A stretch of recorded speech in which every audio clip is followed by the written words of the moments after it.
ஒரு அழகான கிராமத்துல அலமேலு பாண்டியன்னு கணவன் மனைவி வாழ்ந்துட்டு இருந்தாங்க. அவங்களுக்கு 2 பெண் குழந்தைங்க. மூத்தவ பானு, இளையவ அனு. மூத்தவ பானுவை கல்யாணம் பண்ணி கொடுத்து அவளுக்கு ஒரு பையனும் இருந்தான். இளையவ அனுக்கு அவங்க அம்மா மாப்பிள்ளை பார்த்துட்டு இருந்தாங்க. அவளை பாக்குறதுக்காக நிறைய மாப்பிள்ளைங்க வந்து வந்து போய்கிட்டு இருந்தாங்க. ஆனா எந்த மாப்பிள்ளையுமே செட் ஆகல. வரன் எல்லாம் தட்டி தட்டி போய்கிட்டு இருந்தது. ஒரு நாள் காலையில அலமேலு அனுவை கூப்பிட்டான். அனுமா, அனுமா, என்னம்மா?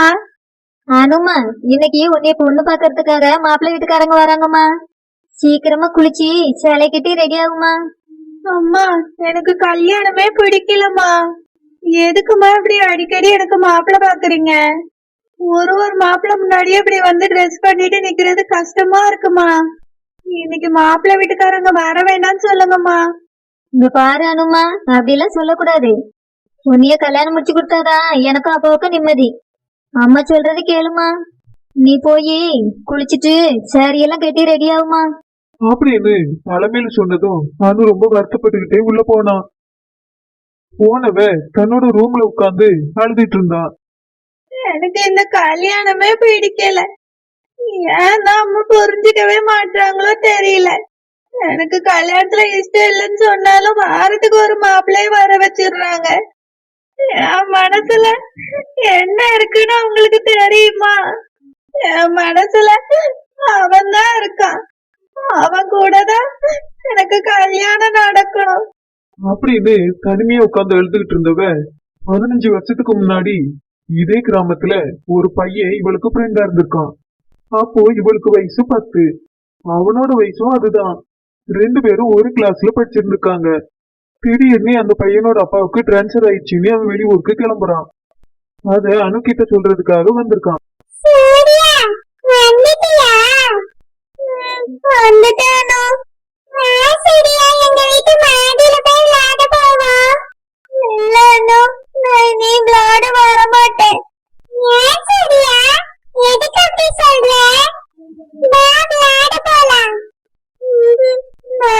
வேற ஊருக்கு போறேன்.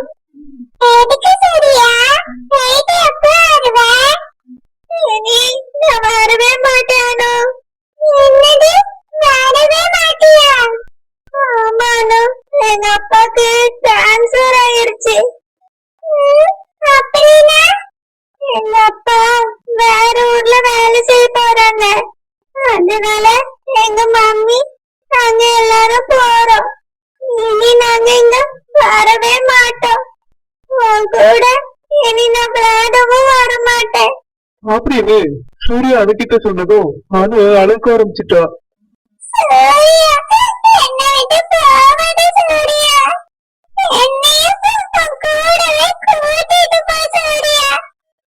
இல்லன்னு என்னால முடியாது.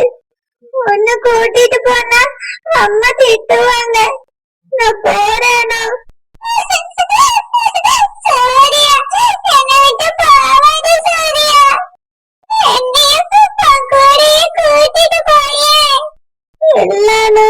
இப்ப கூட்டிட்டு போனா அம்மா திட்டுவாங்க. நான் பெரிய பையனானதும் உன்னை வந்து கூட்டிட்டு போற சரியா?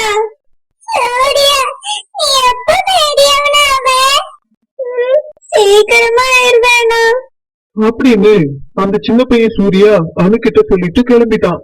அந்த விஷயத்த அனு மனசுக்குள்ளே நினைச்சுட்டு கண்டிப்பா சூர்யா இங்க தேடிட்டு வருவான்னு காத்துட்டே இருக்கா. அதனாலதான் அவங்க வீட்டுல பாக்குற மாப்பிள்ளை எல்லாம் வேண்டாம் வேண்டான்னு சொல்லிக்கிட்டே இருக்கா.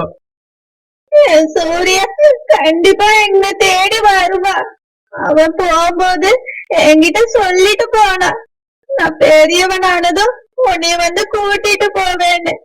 கண்டிப்பா என் சூர்யா என்னை தேடிட்டு வருவான்.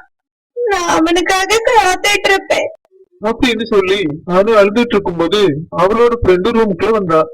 அவளோட பேரு சத்யா. ஏ அனு, உன்னை பாக்குறதுக்கு இன்னைக்கு மாப்பிள்ளை வீட்டுக்காரங்க வராங்களா? உங்க அம்மா தான் சொல்லிட்டு இருந்தாங்க. எதுக்கு இப்படி உட்கார்ந்து இருக்க? சீக்கிரமா போய் ரெடி ஆகு. எனக்கு ரெடியாவ பிடிக்கல. நான் ரெடி ஆக மாட்டேன். ஏய், ஏன்டி அப்படி சொல்ற? நீ ரெடி ஆனாதானே காபி ஸ்நாக்ஸ் எல்லாம் பண்ணி தருவாங்க. நான் அதை சாப்பிடறதுக்காக தான் வந்திருக்கேன். நீ காபி ஸ்நாக்ஸ் எல்லாம் சாப்பிடறதுக்காக நான் ரெடி ஆகணுமா? ஓடி, என்னால முடியாது.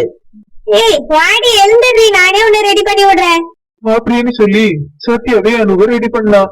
ஆனா அனுவுக்கு தான் இந்த கல்யாணத்துல கொஞ்சம் கூட இஷ்டமே இல்ல. அவன் மனசுல சின்ன வயசு சூர்யாவை தான் நினைச்சிட்டு இருந்தா. மாப்பிள்ளை வீட்டுக்காரங்க வந்துட்டாங்க. உடனே அலமேலு வந்தவங்களை கூப்பிட்டு வீட்டுக்குள்ள உட்கார வச்சா. அலமேலு வீட்டு பக்கத்துல அக்கம் பக்கம் இருந்தவங்களும் இது கேள்விப்பட்டு வந்தாங்க. அலமேலோட கணவரும் தோட்டத்துல இருந்து வீட்டுக்கு வந்தாரு. மாப்பிள்ளை பார்த்ததும் விசாரிச்சாரு. இவர்தான் மாப்பிள்ளையாமா, என்ன வேலை பாக்குறாரு? என் மகன் ஸ்கூல்ல வாத்தியார் வேலை பார்க்கான். எனக்கு இருக்கிறது ஒரே ஒரு பிள்ளைதான். எங்களுக்கு சொந்த வீடும் இருக்கு. மாப்பிள்ளையோட அம்மா அப்படி சொன்னதும் ஆலமேலு பாண்டியனும் ரொம்பவே சந்தோஷப்பட்டாங்க. நம்ம மகளை இந்த பையனுக்கு கட்டி கொடுத்தா நம்ம பிள்ளை நல்ல வாழ்வான்னு சந்தோஷப்பட்டாங்க. அம்மா பொண்ணை கூட்டிட்டு வாங்க, நாங்க பாக்கணும். நீங்க காபி ஸ்நாக்ஸ் எல்லாம் சாப்பிடுங்க, நான் பொண்ணை கூட்டிட்டு வரேன். அப்படின்னு சொன்ன அலமேலு காஃபியும் ஸ்நாக்ஸும் எடுத்துட்டு வந்து கொடுத்தாங்க. இந்தாங்கம்மா சாப்பிடுங்க, நான் என் பிள்ளைய கூட்டிட்டு வரேன். அப்படின்னு சொல்லிட்டு அனுவை கூட்டிட்டு வர்றதுக்காக உள்ள போனாங்க. மாப்பிள்ளை வந்துட்டாருன்னு அனு கிட்ட வந்து அவங்க அம்மா சொன்னாங்க. அது கேள்விப்பட்டதும் சத்யா ஓடி போய் மாப்பிள்ளைய பாக்குறதுக்காக போனான். அனுமா மாப்பிள்ளை வந்திருக்காருமா, உன்னை கூட்டிட்டு வர சொன்னாமா, வா. அம்மா எனக்கு கல்யாணமே பிடிக்கலம்மா, நாங்க வரமாட்டேன். எத்தனை மாப்பிள்ளைகிட்ட தான் என் மூஞ்ச வந்து காமிக்கிறது? அப்படிலாம் சொல்லாதம்மா, அத்தை மாப்பிள்ளைய வச்சு இவரை பேசாத. இந்த மாப்பிள்ளை டீச்சரா, ரொம்ப நல்ல மனுஷனா இருக்காரு, ரொம்ப நல்ல குடும்பமா இருக்காவ. நீ அந்த வீட்டுக்கு கல்யாணம் பண்ணிட்டு போனீன்னா சந்தோஷமா வாழ முடியுமா? எனக்கு என்னமோ இந்த இடம் தான் அமையும்னு தோணுது. வாமா போலாம். அப்படின்னு அலமேலு அனு கிட்ட சொல்லிக்கிட்டு இருக்கும் போதே சத்யா குடுக்குடுன்னு ஓடி வந்தா. ஏ அனு, மாப்பிள்ளை ரொம்ப சூப்பரா இருக்காருடி. சூப்பரா இருக்காருன்னா நீயே கேட்டிக்க. அம்மா இவளுக்கு கல்யாணம் பண்ணி வைங்க. ஐயோ அனுமா, அப்படிலாம் சொல்லக்கூடாதுமா. சத்யாவுக்கு கல்யாணம் எப்ப நடக்குமோ அப்ப கண்டிப்பா நடக்கும். இந்த மாப்பிள்ளை உன்னையதான் பார்க்க வந்திருக்காருமா. வாமா, வந்து ஒரு நிமிஷம் நில்லு போதும். அப்படின்னு சொன்ன அலமேலு மாப்பிள்ளைய பாக்குறதுக்காக அனுவை கூட்டிட்டு போனாங்க. இங்க பாருங்கம்மா, இதுதான் அனு, என் மக. இந்த பக்கத்துல இருக்க பிள்ளைவ ஃப்ரெண்டு. அப்படின்னு அலமேலு அறிமுகப்படுத்தி வச்சாங்க. மாப்பிள்ளை பொண்ணை பார்த்தாரு. அனுவும் மாப்பிள்ளைய பார்த்தா. ஆனா அனுவுக்கு மாப்பிள்ளைய பிடிக்கல. மாப்பிள்ளைக்கு பொண்ணு ரொம்பவே பிடிச்சு போச்சு. மாப்பிள்ளையோட அம்மாவுக்கும் அனுவை ரொம்பவே பிடிச்சிருந்தது. உடனே மாப்பிள்ளையோட அம்மா அலமேலு கிட்ட இப்படி கேட்டாங்க. ஏம்மா எப்பமா பூ வைக்கலாம், எங்களுக்கு பொண்ணு ரொம்பவே பிடிச்சிருக்கு. அது கேட்டதும் அலமேலுவும் பாண்டியனும் ரொம்பவே சந்தோஷப்பட்டாங்க. ஆனா அனுவுக்கு தான் பிடிக்கவே இல்ல. அப்புறமா அனு அங்க இருந்து ரூமுக்கு போயிட்டா. ஏம்மா பூ வைக்கிறதுனா எப்படிமா உடனே வைக்க முடியும்? இருங்க, என் மகளுக்கு பிடிச்சிருக்கான்னு ஒரு வார்த்தை கேட்டுட்டு வாரு. அனுமா, உனக்கு மாப்பிள்ளைய பிடிச்சிருக்காமா? அம்மா எனக்கு மாப்பிள்ளையே பிடிக்கல, கல்யாணமும் பிடிக்கல. நான் உங்க கூடவே இருந்துடுறேம்மா, எனக்கு கல்யாணமே வேண்டாம். தயவு செஞ்சு அந்த மாப்பிள்ளைய போக சொல்லுங்கம்மா. அனு இப்படி சொன்னது கேட்ட அலமேலுக்கு ரொம்பவே மனசு கஷ்டமா போச்சு. அட கடவுளே, இவ இப்படி சொல்றாளே, நான் இத மாப்பிள்ளையோட அம்மா கிட்ட போய் எப்படி சொல்லுவேன்? அப்படின்னு தன்னோட மனசுக்குள்ள புலம்பிக்கிட்டே வெளியே போனான். ஆளுக்கு வந்து அலமேலு அமைதியா நின்னுட்டு இருந்தா. அவங்கள பார்த்து மாப்பிள்ளையோட அம்மா இப்படி கேட்டாங்க. என்னம்மா, உங்க பொண்ணுக்கு என் மகனை பிடிச்சிருக்கா? உடனே பூ வச்சிடலாமா? இல்லங்க, நான் நல்ல நேரம் இருக்காண்டி தான் உள்ள போய் பார்க்க போனேன்.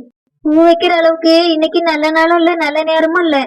அதனால பூ வைக்கிற ஃபங்க்ஷனை இன்னொரு நாள் வச்சுக்கலாம் அப்படின்னு அலமேலு மாப்பிள்ளையோட அம்மா கிட்ட சொன்னான்.